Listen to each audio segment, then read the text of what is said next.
Bismillahirrahmanirrahim. Assalamualaikum warahmatullahi wabarakatuh. Perkenalkan, nama saya Nurul Ain Syekina, Stambuk 130-2020-0119 dari Fakultas Ilmu Komputer, Program Studi Teknik Informatika Universitas Muslim Indonesia. Baik, video ini bertujuan untuk memenuhi tugas 2 pada mata kuliah rekayasa perangkat lunak. Jadi, di sini kita diminta untuk memberikan contoh studi kasus penerapan metode black box dan metode white box. Baik, langsung saja di sini yang pertama adalah penerapan metode black box. Dan contoh kasus yang saya ambil adalah pengujian aplikasi perhitungan stok barang dengan metode black box pada CV Delta Pilar, cabang Bandung. Baik, langsung saja. Hingga hari ini, spektrum pengujian aplikasi pada sebuah sistem informasi semakin meluas dan bervariasi. Pengujian bisa dilakukan pada output, input, atau proses aplikasi. Hampir semua model pengembangan rekayasa perangkat lunak mempunyai tahapan pengujian. Aplikasi perhitungan stok barang pada CV Delta Pilar adalah aplikasi yang berfungsi untuk menghitung jumlah stok barang berdasarkan jumlah pesanan. Aplikasi ini membantu pegawai dalam menghitung jumlah stok yang tersisa berdasarkan jumlah pesanan yang ada. Aplikasi ini dirancang dengan metode waterfall dan dibangun dengan pendekatan berbasis objek. Jika kita melihat tahapan pembangunan sistem pada metode waterfall, maka pada tahapan pengkodingan atau coding, tahapan berikutnya dilanjutkan kepada tahapan pengujian atau testing. Pada praktiknya, pembangunan aplikasi pada CV Delta Pilar cabang Bandung belumlah sampai pada tahap pengujian. Tahap pengujian perlu dilakukan agar aplikasi yang digunakan oleh karyawan instansi adalah aplikasi yang benar-benar siap pakai dan terbebas atau minimal kecil kemungkinan dari kesalahan teknis dan disfungsional aplikasi. Pada penelitian dengan jenis kualitatif ini akan dilakukan pengujian pada aplikasi perhitungan stok barang dengan model pengujian V-model, metode pengujian black box, dan batasan pengujian yang sudah ditentukan. Hasil penelitian ini dapat digunakan untuk kepentingan akademis maupun praktis. Pengujian ini sangat penting karena merupakan bagian dari pengembangan perangkat lunak. Pengujian digunakan untuk memastikan kualitas aplikasi yang telah terbuat. Tujuan lain dalam pengujian adalah untuk memastikan bahwa aplikasi berjalan dengan baik tanpa kesalahan dan memungkinkannya dibangun kembali. Pengujian black box ini adalah salah satu metode dalam pengujian yang berfokus pada fungsional aplikasi.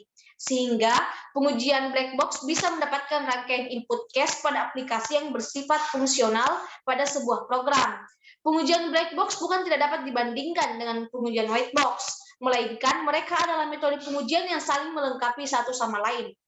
Kemudian di sini ada beberapa metode dari pengujian black box. Yang pertama adalah Boundary Value Analysis atau BVA.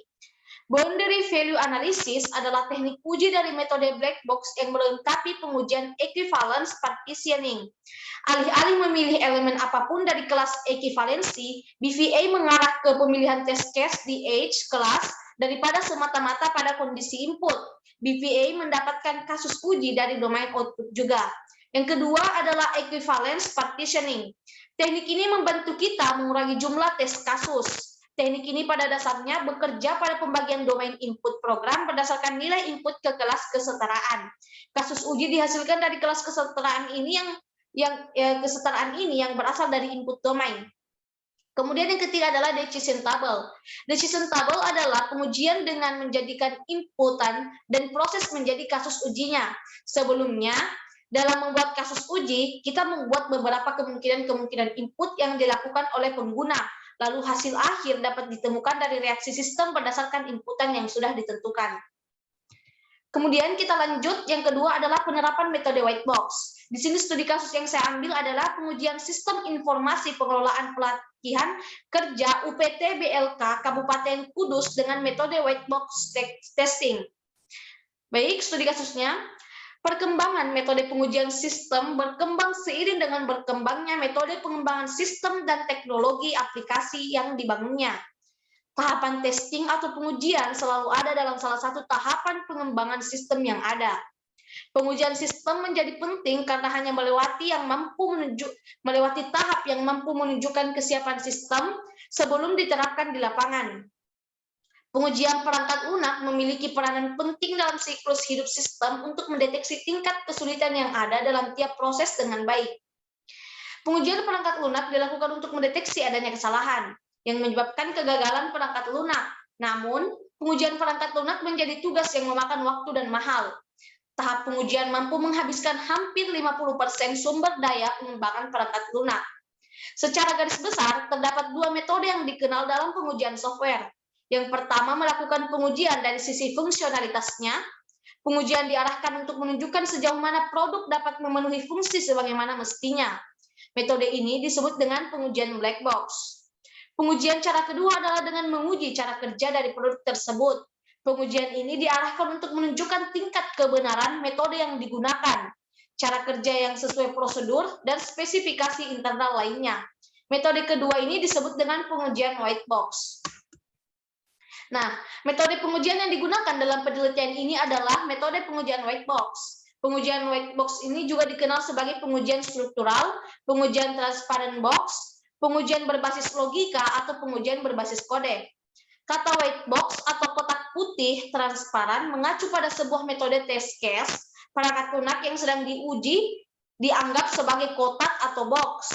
Sedangkan kata white atau transparan mengacu pada bahwa kotak itu terlihat jelas isinya. Penguji dapat melihat jelas bagian dalam kotak dan cara kerja di dalamnya. Seringkali logical error dan pemahaman skrip atau kode program yang keliru akan berbanding terbalik dengan alur sistem yang seharusnya. Dan karena kesalahan ketik dalam kode itu bersifat acak dan tidak dapat dihindari, dari banyak hal itulah maka kita harus melakukan pengujian white box. Tujuannya adalah untuk memeriksa logical path perangkat lunak dengan memeriksa struktur logis perangkat lunak. Poin-poin pengujian utama akan ditentukan pada kasus yang berbeda-beda untuk menguji program, sehingga mampu menyimpulkan apakah perangkat lunak sudah berjalan sesuai dengan kebutuhan yang diharapkan atau sebaliknya. Kemudian, di sini pengujian menggunakan metode white box dengan teknik basis path disajikan dalam diagram kontrol flow graph testing. Berikut adalah penjelasan masing-masing tahapan. Yang pertama adalah requirement analysis, yaitu tahap mengumpulkan data dan informasi kebutuhan aktivitas pengujian, referensi dari jurnal dan artikel ilmiah, serta buku yang membahas metode pengujian sistem.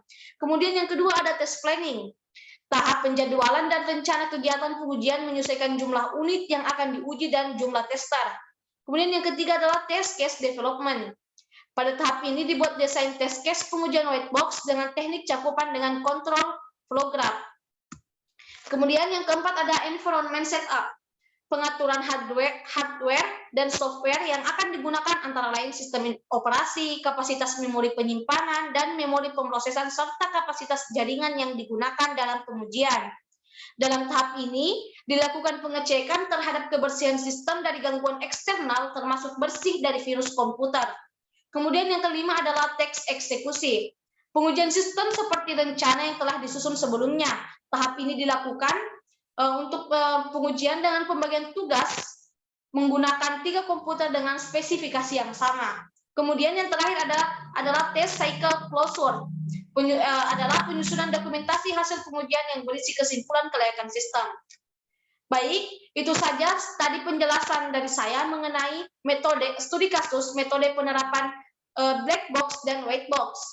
Sekian dari saya, lebih dan kurangnya mohon dimaafkan. Wassalamualaikum warahmatullahi wabarakatuh.